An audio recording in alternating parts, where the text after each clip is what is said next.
Chapter 1. The New Puppy. My name is John Grogan and I love dogs. When I was 10 years old, my father gave me my first dog. I called him Sean. Sean was my best friend. He went everywhere with me and he was very obedient. When I called him, he came to me. He played with me and he walked next to me without a leash. In the car, he sat next to me quietly. After many years, Sean died. He was 14 years old. By that time, I wasn't a boy. I was a man.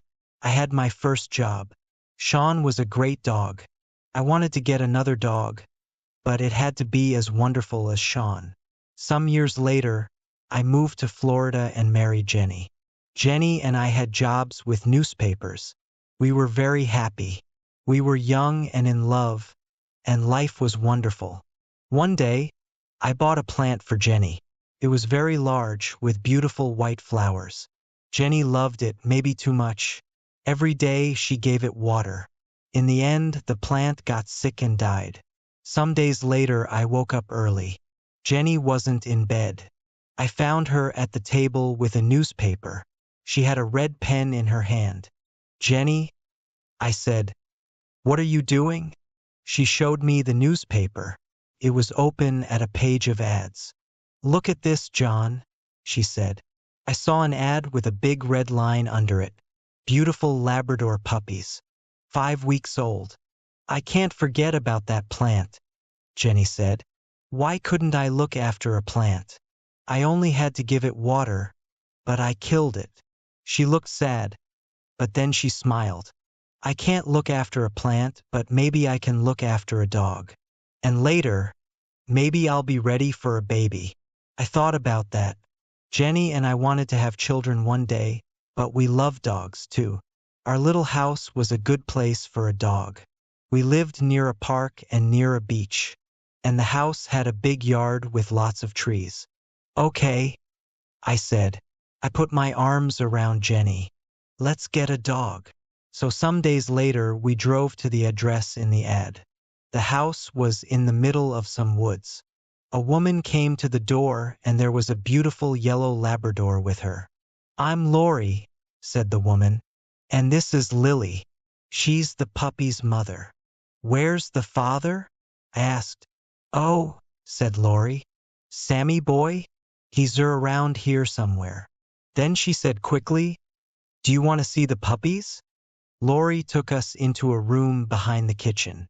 There were a lot of newspapers on the floor and a large box by the wall. In the box were 9 yellow puppies. "Oh," cried Jenny, "aren't they beautiful?" We sat on the floor with the puppies. One little puppy really liked us. He climbed up our shirts and looked into our eyes. "The puppies are $375 each," said Lori. "But you can have that puppy for $350. I stood up and turned away from the puppies. Then I turned back quickly and shouted loudly. The other puppies ran away, but the little puppy ran to me and climbed over my shoes. "That's our puppy," Jenny laughed. I held him in front of my face. I looked at him and he looked at me. He had very large brown eyes. I gave him to Jenny, and she held him too. "I think he likes us," I said. "We paid Lori for him. Come back for him in 3 weeks, she said. "He'll be 8 weeks old, so you can take him then."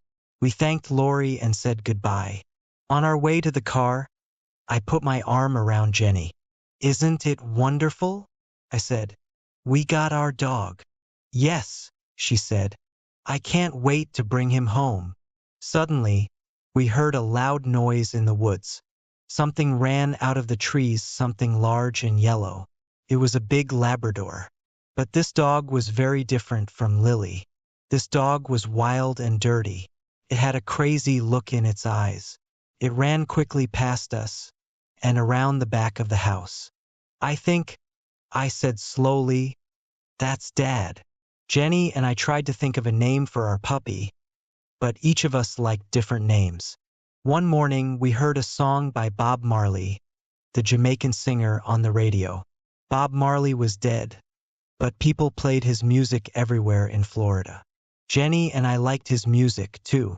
Suddenly, at the same time, we shouted, "Marley! That's it!" I cried. "That's his name. Marley!" Jenny smiled. Some days later, Jenny's sister called her from Boston. "We're visiting Disney World next week with the children," she said. "Would you like to come with us?" Jenny wanted to go to Disney World very much. "But I won't be here when Marley comes home," she said. "That's okay," I said. "I'll go and get Marley." A week later, Jenny left for Orlando. That evening after work, I drove to Lori's house. Marley was a very large puppy now. "He eats a lot," said Lori. "Are you ready for your new home, Marley?" I said. I used his name for the first time and it felt right. Marley sat next to me in the car. He tried to climb on me, but each time he fell back on the floor. In the end, he climbed up and sat on me. He wagged his tail happily. When we got home, I took off his leash. Marley began to sniff. He went around the house and sniffed everything. Then he sat back and looked at me with his large brown eyes. I could read Marley's thoughts. "This place is great. But where are my brothers and sisters?" I took Marley to the garage next to the house. It was a warm, dry room. "Marley," I said, "this is your room now." I put some newspapers down on the floor. I put some playthings down, too. Then I put some water in a bowl and made a bed from a large box. "You're going to sleep here," I said. I put Marley into the box. He looked sadly up at me. I went back into the house and closed the door. I stood and listened. I could hear nothing. Then I heard a cry, and then another cry. The cries got louder and louder. When I opened the door again, Marley stopped crying. I petted him for some time. Then I left again and closed the door. Marley started to cry again. I was very tired, so I went to my bedroom. My bedroom wasn't near the garage, but I could hear Marley's cries. I felt sorry for him. His family wasn't there. After I got into bed, I listened to Marley's cries for half an hour. Then I got up and went back to the garage. Marley stopped crying and wagged his tail. I carried his box into my bedroom and put it on the floor next to my bed. Then I got into bed and put my hand down into the box. Some minutes later, Marley was asleep. I slept too. Chapter 2. Life with Marley. For the next 3 days, I played with Marley. I lay on the floor and he climbed on me. He followed me everywhere, and he tried to chew on everything. When Jenny came back from Disney World, she played with Marley, too. She held him and petted him. She got up in the night and took him outside. Most of all, she gave him food. Marley ate 3 large bowls of puppy food every day. He got bigger all the time. His head and his paws were very large, and his tail was thick and heavy. When he wagged his tail, he pushed everything onto the floor, magazines and glasses and photos. Marley loved to grab things and hold them in his mouth. He grabbed things from the floor and from the dining room table. He grabbed shoes, pens, bottle tops, and many other things. "All right, what have you got this time?" I asked. When I opened his mouth, I always found something new inside. Every morning, I took Marley for a walk on the beach. Then I put him in the garage with a bowl of water and some playthings. After that, I went to work. I always said, "Be a good boy, Marley." Jenny came home at lunchtime and gave him food. In the evenings, we took Marley down to the beach again. But our walks weren't easy. Marley ran in front of us and pulled on his leash. We pulled him back. Then he pulled us again. He went this way and he sniffed everything. We tried to teach Marley, "Come, stay, sit, down." No, but he didn't listen to us. He wasn't obedient. He was like an excited child. But every day he got bigger and stronger. "I killed the plant, but I'm good with Marley," Jenny said happily. One day, Jenny invited a friend to our house. Her friend brought her old dog, Buddy, with her. Buddy and Marley ran and played. Then they were tired, so they lay down in the yard. Some days later, Jenny was with Marley when she said, "Come and look at this, John." I looked, and I saw something small and black in Marley's fur. "Oh no," I said. "Marley has fleas." They were on his paws, inside his ears, and under his tail. "Buddy had fleas and he gave them to Marley," said Jenny angrily. She ran out and got into her car. Half an hour later, she came back with bags of chemicals. First, she washed Marley's fur with the chemicals. Then she put him in the garage and cleaned the house carefully. I cleaned the yard. Every day after that, we looked in Marley's fur, but we couldn't see any more fleas. Some weeks later, Jenny said, "John, I'm going to have a baby." "That's wonderful," I said. I was very happy. We were ready for a baby now. Then Jenny said, "But will those chemicals be a problem?" "What chemicals?" I asked. "What do you mean? Don't you remember? I used very strong chemicals when Marley had fleas. They can't be good for a baby," she said. She talked to her doctor about the chemicals. "It's all right, Jenny," he said. "Everything will be okay." Jenny got up early every day and took Marley for a walk. She ate lots of fruits and vegetables. After 10 weeks, she and I saw the doctor again. "Would you like to see your baby?" he asked. "Yes, please," we said. We felt very excited. The doctor took us into a room at the back and Jenny lay down. He moved something over Jenny. On a machine next to him, we could see something like a small gray bag, but we couldn't see a baby inside. "Is there anything in there?" asked Jenny. After a time, the doctor said quietly, "I'm very sorry, Jenny. Your baby's dead." I felt sick. I sat and held Jenny's hand. We didn't say anything for a long time. When the doctor left, I put my arms around my wife. Later, I took her home. She was very quiet in the car. Her eyes were red, but she didn't cry. Back home, Jenny went into the dining room and sat down quietly on a chair. I got Marley from the garage. He was very excited. He jumped up and wagged his tail. He wanted to play. "Not today, Marley," I said sadly. Marley ran into the yard. He came back into the house and drank water from his bowl. Then he ran into the dining room and I followed him. But at the door of the dining room, I stopped. I saw a wonderful thing. Marley stood quietly in front of Jenny with his tail between his legs. He put his big head on her legs. He looked at her with his large eyes and made small cries. "Marley understands," I thought. Jenny petted his head and put her face in his fur.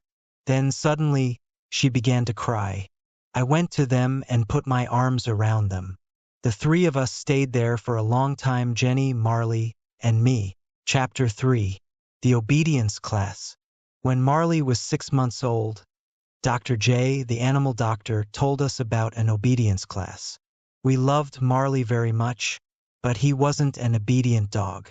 Every day he got bigger and stronger and he didn't listen to us. He jumped up on us. He grabbed things in the house and chewed them. When I bought flowers for Jenny, Marley ate them. We met the teacher of the obedience class. She had a cold face and she didn't smile. "There are no bad dogs," she said, "but there are some very weak people." The class was every Tuesday evening. We put Marley into the car and drove to the first class. When Marley saw the other dogs, he got very excited. "Party!" He jumped out of the car. I ran after him, but I couldn't catch him. Marley sniffed every dog before I caught his leash. "Take that dog back to his place in the line," said the teacher. "Who is going to be his boss, you or your wife?" "I am," I said. "Me too," said Jenny. "No," said the teacher. "A dog can only have one boss." "Okay," said Jenny. "I'll do it." The other dogs sat quietly in a line. Jenny took Marley to his place. I stood and watched. Suddenly, Marley saw another dog at the end of the line. That dog looked interesting. He started to pull Jenny. She tried to stop him, but she couldn't. Marley was stronger than Jenny, so he pulled her to the other dog. Then he sniffed around it. That dog thinks he's the boss, said the teacher coldly. She started to teach the class, sit and down. Sit, Jenny told Marley. But Marley didn't want to sit. He jumped up and put his paws on Jenny. After the class, the teacher said, "You have to be strong with that animal. You're the boss. Show him that." When we got home, Jenny said, "You can take Marley to the class next week." The next Tuesday, Marley and I went back to the class. Jenny stayed at home. In the car, I said to Marley, "I'm the boss. You're not the boss, I am the boss. Do you understand?" But Marley only looked at me and wagged his tail. Then he tried to chew my hands. In this lesson, the dogs had to walk quietly next to us. It was a very important lesson for Marley. When he went for a walk with Jenny and me, he always pulled us. The teacher gave us chains. "Put the chain over your dog's head," she said. "When he pulls you, pull him back with it. It will hurt him, so he'll stop pulling." I tried to put the chain over Marley's head, but Marley, of course, got very excited. A new game. He grabbed the chain with his teeth. I tried again, but each time Marley grabbed it. In the end, I got the chain over Marley's head and started to walk with him. When Marley pulled in front of me, I pulled him back with the chain.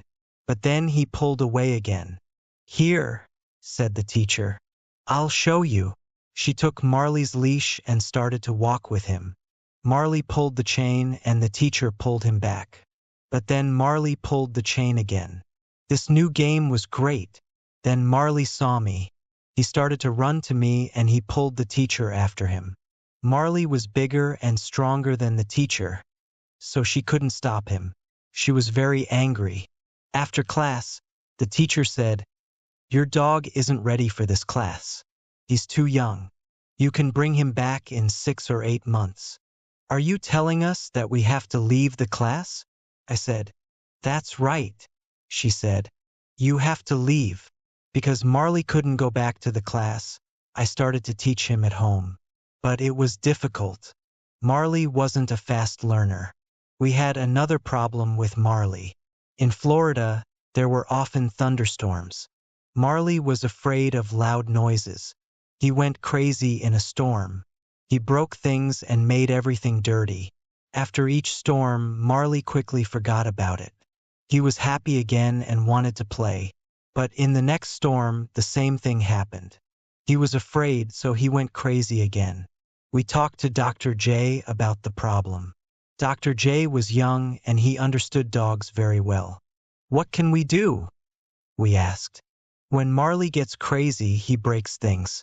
One day, he'll get hurt in a storm." "Marley is 7 months old," said Dr. J.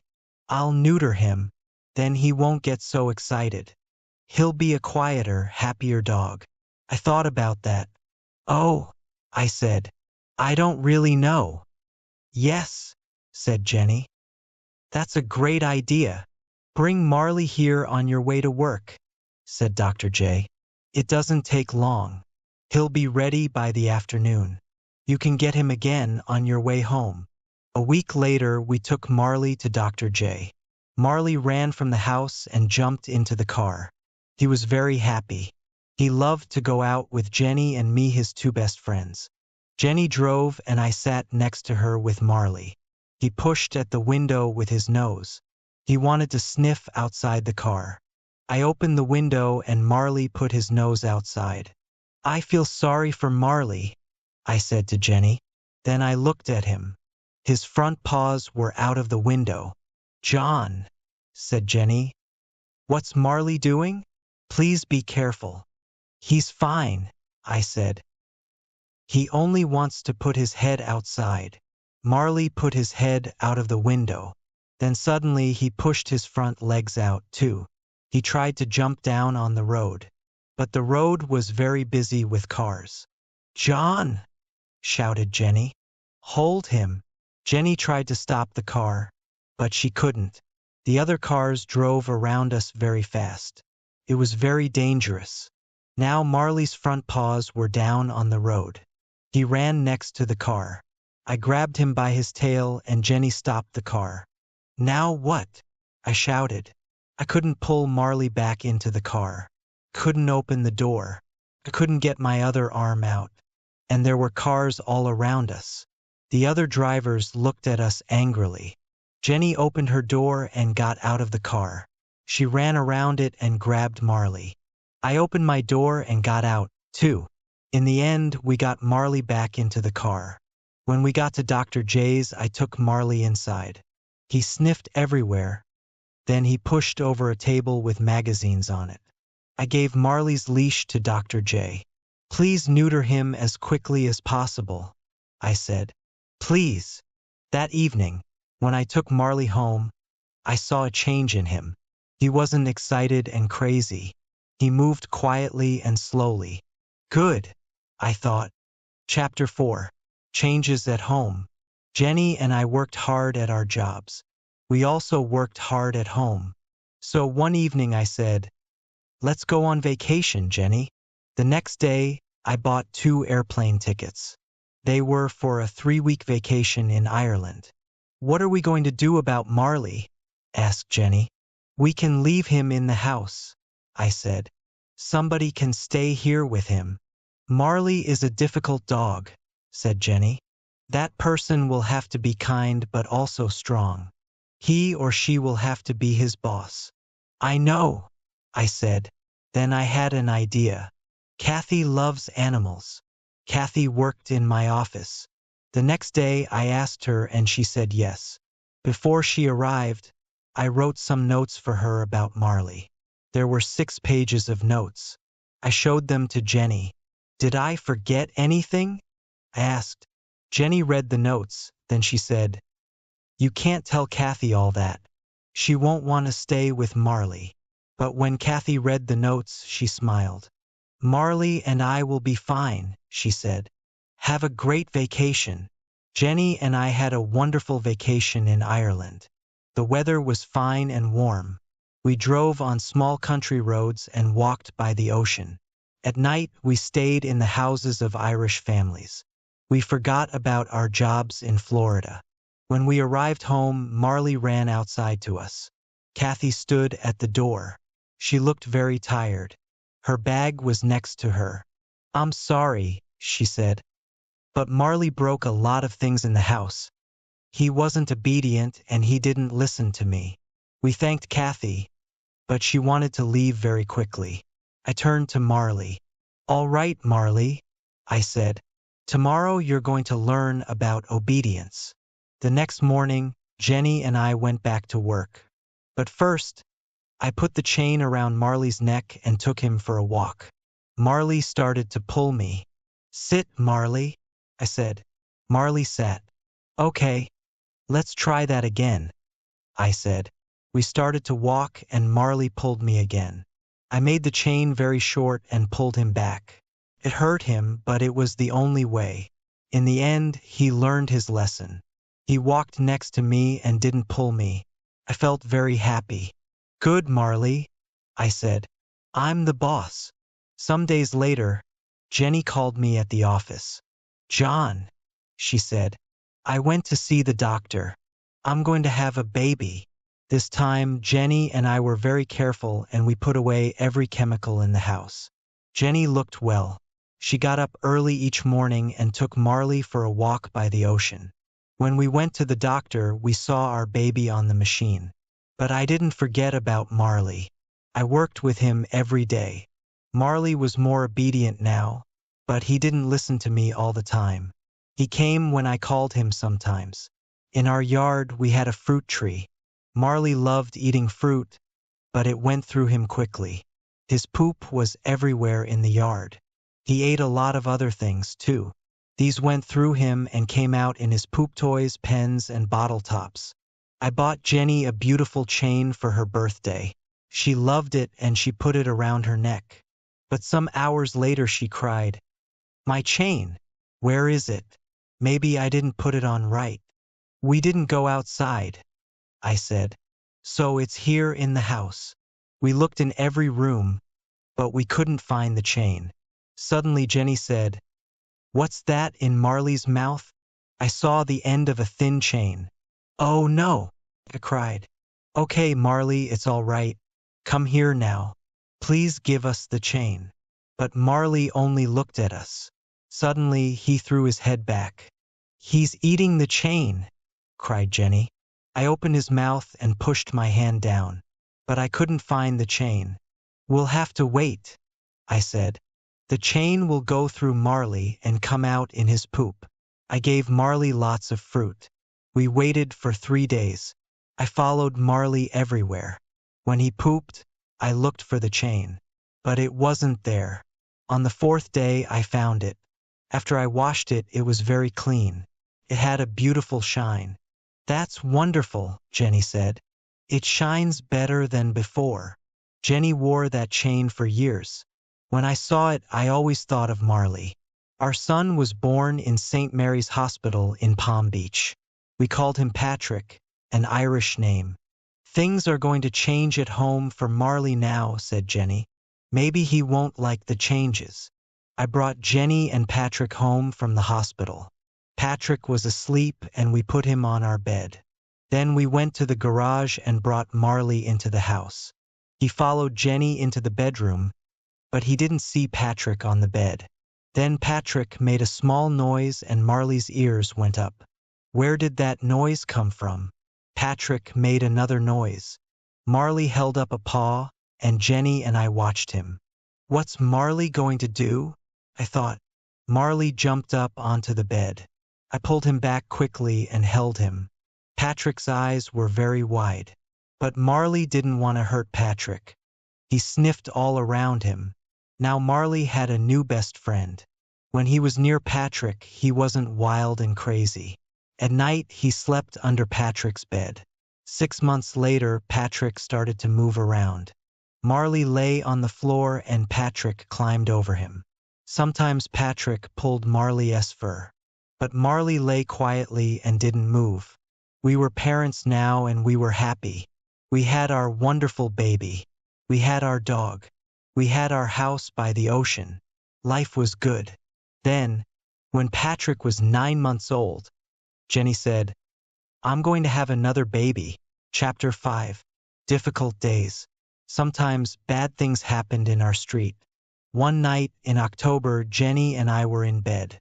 Marley lay on the floor next to me. Suddenly, I heard a cry. The cry of a girl came from the street outside. I felt afraid, but I jumped out of bed. "Come with me, Marley," I said. "Please, John, don't go out there," said Jenny. "Call the police," I said. "I'll be careful." I held Marley by the end of his chain. The girl cried again. We went outside, and a man ran away down the street. 2 young men ran to me. "Go and stay with the girl," they shouted. "Help her. We're going after the man." I ran to the girl. She was my neighbor's daughter, Lisa. She was 17 years old. Her shirt was red and wet. "What happened?" I asked. "I was in my car," she said. "A man got in and put his hand over my mouth. He said, 'Don't make a noise.' But I did, and he cut me with his knife." I held Lisa in my arms. "It's going to be all right," I said, but I didn't really think that. Lisa's face was gray, and she was very weak. I looked at Marley. He stood and looked down the street. He looked strong and ready for a fight. Nobody could get past him. Some minutes later, the police arrived with doctors, and they took Lisa away. A policeman asked me questions. Then I went home with Marley.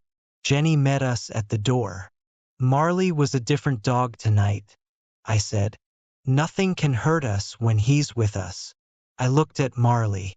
"You did well tonight," I said. "Lisa didn't die. She got well again." But I never forgot that night. One night, when Jenny and I were in bed, she said, "John, I think the baby is coming. Please call the doctor." Something's wrong, I thought. It's too early for the baby.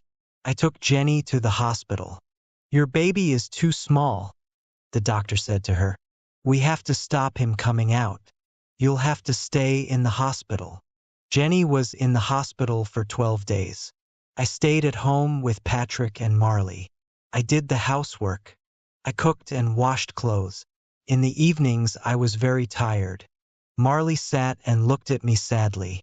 I could read his thoughts. I don't understand. Why doesn't John want to play with me? Why doesn't he take me for walks? And where's Jenny? I didn't do things at home very well. I left the bathroom door open all the time. Marley loved to go into the bathroom and to drink water from the shower. One day, I took Patrick on a visit to the hospital. What did you do to Patrick? Jenny asked. What do you mean? I asked. He's fine. Look at him, said Jenny. I looked. His arms were in the legs of his baby clothes. Jenny called my Aunt Anita. She also lived in Florida, but in a different town. Please, can you look after John and Patrick? She said. 2 days later, Aunt Anita arrived. She did the housework and everything at home was fine again. When Jenny came home, she had to stay in bed all day. This was a very difficult time for her. She couldn't cook or go for a walk. Worst of all, she couldn't hold Patrick. Marley brought his playthings into the bedroom and lay on the floor next to Jenny. He stayed there day and night. Aunt Anita had to go home to her husband, so I had to look after the house again. Then one day, when the doctor visited Jenny, he said, "You can get up now. The baby is bigger." Jenny was very happy. She got up and played with Patrick and Marley. She started to do the housework. The next day, we went to a Greek restaurant for lunch. But suddenly, the baby started to come, so I took Jenny to the hospital. Then everything happened very quickly. 1 hour later, I held my beautiful new son in my arms. Jenny and I had 2 sons now, Patrick and Connor. One was 17 months old, and one was a baby. We were very happy with our sons, but we were tired all the time. The babies woke us every night. We couldn't sleep for more than 2 hours. Connor had problems with Jenny's milk. After he drank, he was sick. So Jenny was very sad. "What's wrong with me?" she said. "Connor doesn't like my milk. Maybe I'm not a good mom." She started to get angry quickly. She didn't get angry with Patrick and Connor, but she was often angry with Marley and me. Marley could do nothing right. I bought a plant and planted it in the yard.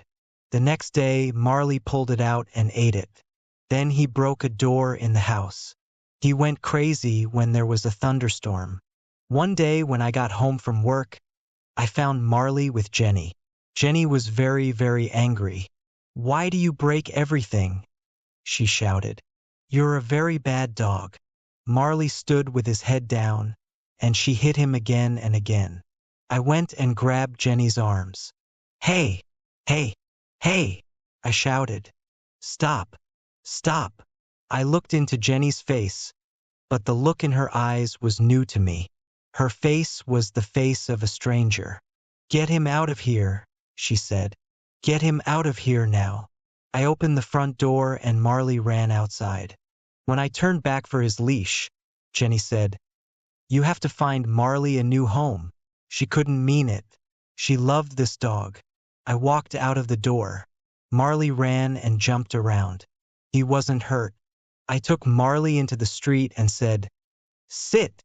He sat. I put his chain over his head with the leash.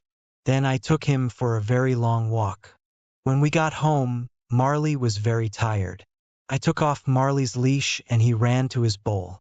The water went everywhere on the floor. Cleaned it. Jenny sat in a chair with Patrick and Connor. When I walked past her, she said quietly, "I want that dog to leave." I felt very sad. Marley was my friend and I loved him. I didn't want to find a new home for him, but I also had a wife and 2 small children. I had to think about them. I talked to my friends and neighbors about Marley. "Do you want a Labrador?" I asked. but nobody did. I looked in the newspapers. They were full of ads from people with dogs, and a lot of the ads were for Labradors. These people paid a lot of money for their dogs, I thought, but now they're looking for new homes for them. Maybe Labradors are too difficult, too big and strong. Marley wasn't an easy dog. He wasn't obedient and he broke things. But we brought him to our home when he was a puppy. He loved us and we loved him. He was our dog. I took Marley back to the obedience class. A different teacher was there now. This time things went better. I said, "Sit," and Marley sat. I put the chain around his neck and he walked quietly next to me. I said, "Stay," and he stayed. I walked away from him, but he didn't move. Then I turned and said, "Come." Marley ran quickly to me.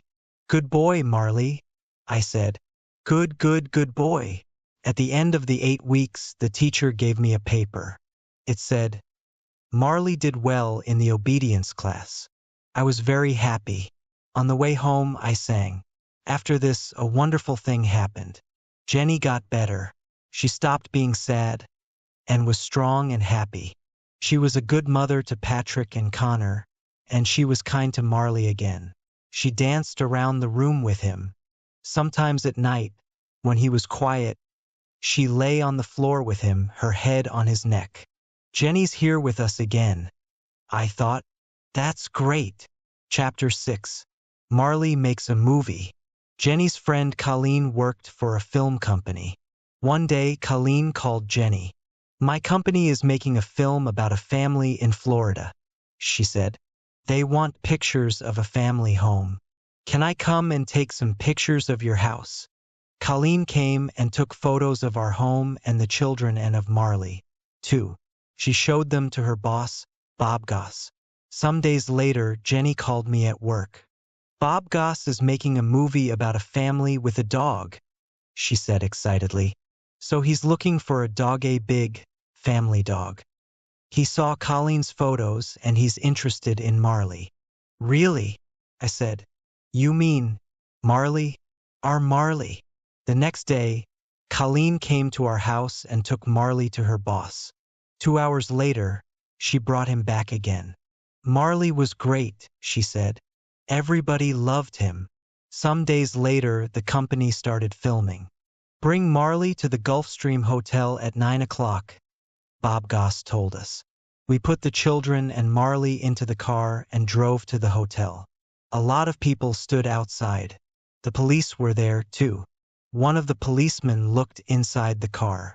He saw Jenny, 2 small children, and a large dog. "You can't come this way," he said. "You have to turn back." "But we're with the film company," I said. "Our dog is in the movie." "Really?" the police officer said. Then he looked at a paper in his hand. "You have the dog?" Marley's name was on the paper. "I have the dog," I said. "Marley the dog." "Oh," said the policeman. He turned to another policeman and shouted, "He has the dog. Marley the dog." Then he turned to us again. "You can come in," he said. I felt very important. Marley was famous. The cameraman started to film Marley. But Marley wasn't obedient. He ran and jumped. He chewed through his leash. "Cut! Cut! Cut!"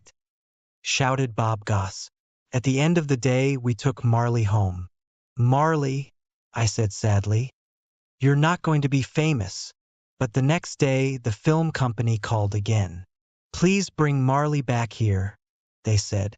When we got back to the hotel, Bob Goss said, "On film, Marley was great.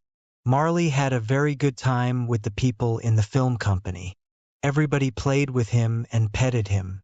After 4 days, the cameraman stopped filming. "Call us after 8 months," said Bob Goss. "The movie will be ready then." After 8 months, we called the company. The name of the movie was The Last Home Run, but we couldn't learn anything about it. I called the company again and again. 2 years later, I was in a store and there were a lot of movies on the shelves. Suddenly, I saw The Last Home Run. Marley's movie. I bought it and took it home. Come and watch this, I shouted to Jenny and the children. We saw Marley in the movie. He was only there for 2 minutes, but it was very exciting. We all laughed and cried. We're famous, shouted Patrick. Marley's name came at the end of the film. In big letters it said, Marley the dog. Sometime later we said goodbye to our home in West Palm Beach. The place got more and more dangerous, and our house was too small for 2 children and a large dog. So we moved to a bigger house in another city, Boca Raton. A lot of rich people lived in Boca Raton. They had expensive cars, big houses, and beautiful clothes. There were many good things about our new house. Near the house was a small park. But, best of all, it had a pool. We all loved the pool, but Marley loved it most. He jumped in with me and climbed on me. But there was a problem with the garage in our new house. It had no windows and it got very hot in summer. So we couldn't put Marley in it when there was a thunderstorm. I took Patrick and Connor to the pet store and we bought a strong cage for Marley. We put it next to the washing machine. I put some food in the cage. Come here, Marley, I called. Marley went inside and I closed the door of the cage after him. He lay down on the floor and chewed his food happily. This is going to be your new home when we're away, I said. That evening we went out for dinner. Before we left, I opened the door of the cage. Marley walked inside and I closed the door. Be a good boy, Marley, I said. We had dinner in a restaurant, then we went for a walk. This is great, said Jenny. We can forget about Marley. We know he's fine in the cage. She smiled happily. We went home and walked to the front door. I looked at the window next to it. Something was there. In the window, something black and wet. It was Marley's nose. What's that? I said. How could Marley? When I opened the front door, Marley ran to us happily. Everything in the house was fine. Then we looked at the cage. The door was open. But how did Marley get out? Asked Jenny. He opened the door from inside, I said. He's smart, and he's very strong. Day after day, when we left the house, we put Marley into the cage. When we came home, sometimes he was there. Sometimes he was at the window. We tried to make the cage stronger, but Marley was stronger than the cage. When he wanted to get out, he pushed the door open. One of the policemen looked inside the car. He saw Jenny, 2 small children, and a large dog. You can't come this way, he said. You have to turn back. But we're with the film company, I said. Our dog is in the movie. Really? The police officer said. Then he looked at a paper in his hand. You have the dog? Marley's name was on the paper. I have the dog, I said. Marley the dog. Oh, said the policeman. He turned to another policeman and shouted. He has the dog. Marley the dog. Then he turned to us again. You can come in, he said. I felt very important. Marley was famous. The cameraman started to film Marley. But Marley wasn't obedient. He ran and jumped. He chewed through his leash. Cut, cut, cut, shouted Bob Goss. At the end of the day, we took Marley home. Marley, I said sadly, you're not going to be famous. But the next day, the film company called again. Please bring Marley back here, they said. When we got back to the hotel, Bob Goss said, on film, Marley was great. Marley had a very good time with the people in the film company. Everybody played with him and petted him. After 4 days, the cameraman stopped filming. Call us after 8 months, said Bob Goss. The movie will be ready then. After 8 months, we called the company. The name of the movie was The Last Home Run, but we couldn't learn anything about it. I called the company again and again. 2 years later, I was in a store and there were a lot of movies on the shelves. Suddenly, I saw The Last Home Run. Marley's movie. I bought it and took it home. Come and watch this, I shouted to Jenny and the children. We saw Marley in the movie. He was only there for 2 minutes, but it was very exciting. We all laughed and cried. "We're famous!" shouted Patrick. Marley's name came at the end of the film. In big letters it said, "Marley the dog." Sometime later, we said goodbye to our home in West Palm Beach. The place got more and more dangerous, and our house was too small for 2 children and a large dog. So we moved to a bigger house in another city, Boca Raton. A lot of rich people lived in Boca Raton. They had expensive cars, big houses, and beautiful clothes. There were many good things about our new house. Near the house was a small park. But, best of all, it had a pool. We all loved the pool, but Marley loved it most. He jumped in with me and climbed on me. But there was a problem with the garage in our new house. It had no windows and it got very hot in summer. So we couldn't put Marley in it when there was a thunderstorm. I took Patrick and Connor to the pet store and we bought a strong cage for Marley. We put it next to the washing machine. I put some food in the cage.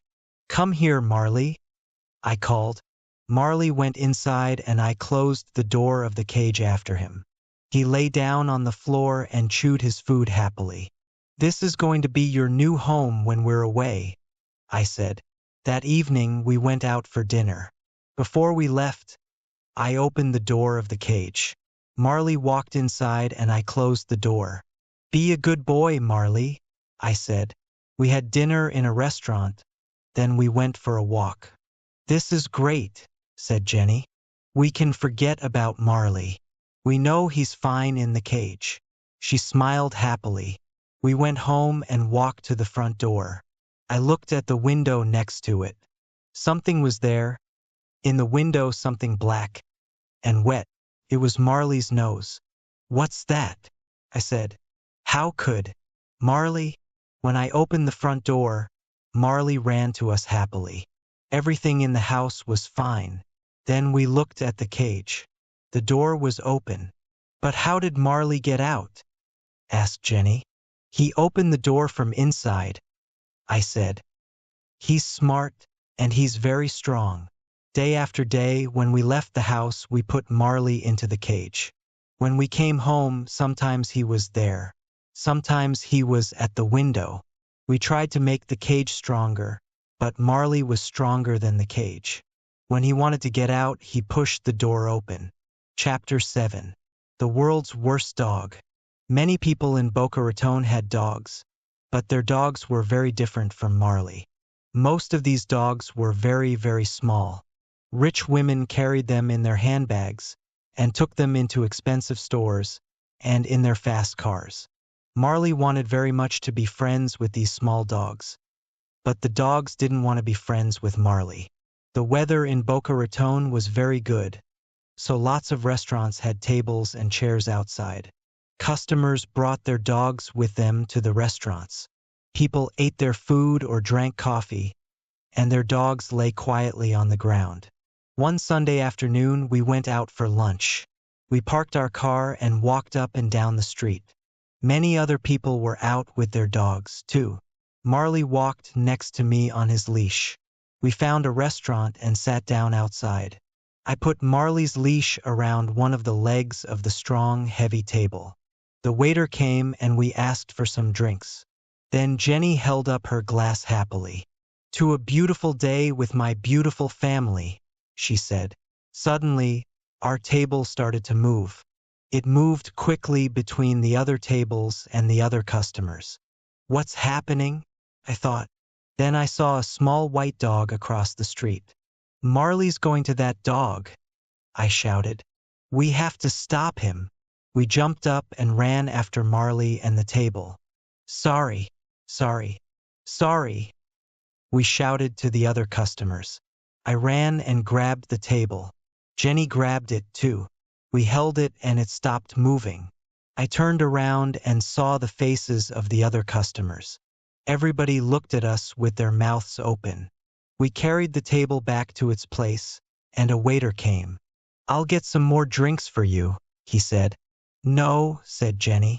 "We'll pay for our drinks and leave." Jenny and I had another baby. This time it was a girl and we named her Colleen. When Colleen was 2 months old, I had my 40th birthday. I wanted to do something exciting on my birthday, but it was a very quiet day. When I arrived home from work, Jenny was tired. By 8:30, all 3 children were asleep and Jenny was too. I felt a little sad. I took a drink outside. I sat and looked at the ocean. Marley lay on the ground next to me. I thought about my life, then I thought about Marley. He wasn't a puppy now, he was 6 years old. But he loved life and he was very happy. Marley, I said, it's only you and me tonight. I held up my glass. We're not young, but we're having a good time.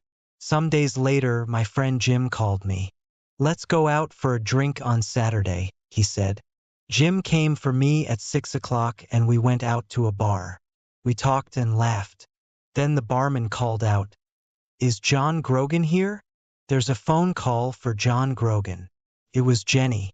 "The baby's crying," she said. "Can you come and help me?" "I'll take you home," Jim said. When we turned into my street, I saw a lot of cars. "Somebody's having a party," I said. Jim stopped the car outside my house and I invited him inside. Then suddenly the front door opened. Jenny stood there with Colleen in her arms. She had a big smile on her face. I looked into the yard. There were lots of people around the pool, my friends and neighbors. "Happy birthday, John," they shouted. I wanted to take Marley to the beach. You couldn't take pets onto most beaches in South Florida, but one small beach was different. Everybody called it Dog Beach. On Dog Beach, dogs could run freely. They didn't have to be on a leash. One morning in June, I took Marley to Dog Beach. There were lots of people with dogs, but the dogs were on leashes. "What happened?" I asked a man. "The police came," the man said. "We have to use a leash." So I walked Marley on his leash. But I felt sorry for him. After our walk, I gave Marley a bowl of water. Then a man arrived with a big black dog. It looked dangerous. "Don't be afraid of him," said the man. "This is Killer, but he's very friendly. He doesn't fight other dogs." I told the man about the police. "That's stupid," he shouted. "This is Dog Beach." He took off Killer's leash, and Killer ran into the water. Marley looked at Killer and then he looked at me. I could read his thoughts. "Please, please, please, I'll be good." I looked around the beach. I couldn't see any policemen. I took off Marley's leash and he ran into the ocean after Killer. Marley and Killer played happily in the water. Other people watched them. Then they took off their dogs' leashes too. The dogs ran into the water. But then Marley started to drink from the ocean. "Stop that, Marley," I cried. "You'll be sick." But Marley didn't listen to me and he didn't stop drinking. Then he started to turn around in the water. "Oh no," I thought. I ran into the water, but it was too late. Marley pooped everywhere. "Hey!" somebody shouted angrily. "Get your dog." "Marley, no," I shouted. I could feel everybody's eyes on me and on Marley. "No, Marley, no. No, no, no." Marley's poop was everywhere. The other people grabbed their dogs. Marley came out of the dirty water and looked at me happily. But we had to leave. "That wasn't nice," the man with Killer said. "Sorry," I said. I put Marley's leash on him. Other dogs didn't drink water from the ocean. Marley wasn't a bad dog, but sometimes he did stupid things. "What's wrong with you, Marley?" I said on the drive home. "Sometimes you're the worst dog in the world." I never took Marley to the beach again. A great dog. Winter arrived early that year. The children waited for the snow. Can Marley live through another winter? I thought. Jenny and I took the children to Disney World in Florida. It was their first Christmas away from home and they were very excited. Jenny took Marley to the animal doctor's office. They gave him a home there and watched him carefully. We had a great family vacation. But on the way home, somebody called us from the doctor's office. Marley's very tired, she said, and his hips are really hurting him. The next day, Jenny went for Marley. He got out of the car, but he couldn't walk into the house. He lay on the ground outside. Jenny called me at work. I can't get Marley inside, she said. He can't get up. I left my office and went home. When I arrived, Marley was inside the house. But he was very sick. He lay on the floor. For the first time in 13 years, he didn't get up when he saw me. His eyes followed me, but he didn't move his head. I looked at his stomach. It was very big. I called the animal doctors. Bring Marley here now, a young woman doctor said. I looked at Jenny and she looked at me. Marley has to go to the hospital, we told the children. The doctors are going to try to make him better, but he's very sick. With Jenny's help, I put Marley into the back of the car. He lay on the floor, petted his head. Oh, Marley, I said again and again.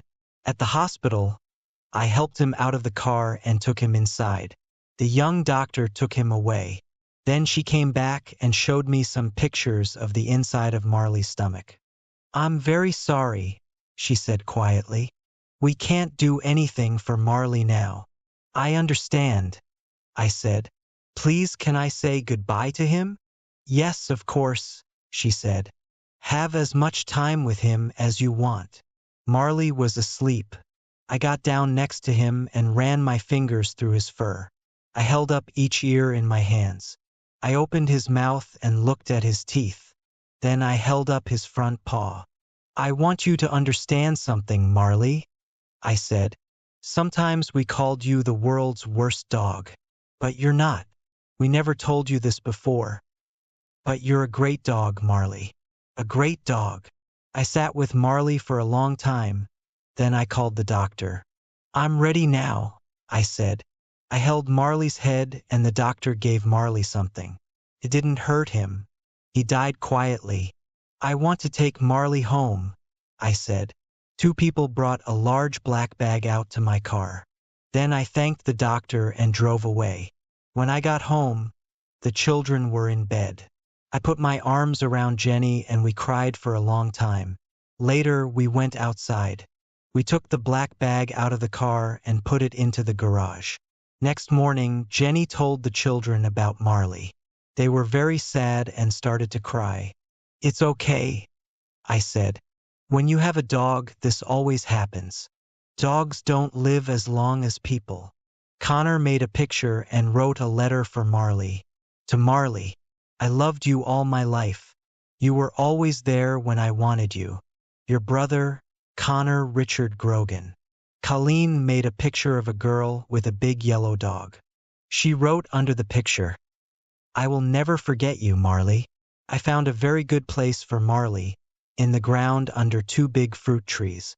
I put the black bag in the ground, and Jenny and the children watched. After I finished, everybody said, We love you, Marley. Then we went back to the kitchen and told stories about Marley. Sometimes we laughed and sometimes we cried. The next days were very difficult. The house was very quiet. When I came home at night, there was no Marley. Jenny cleaned the house, but his fur was everywhere. One morning, when I put on my shoes, I found some of Marley's fur inside them.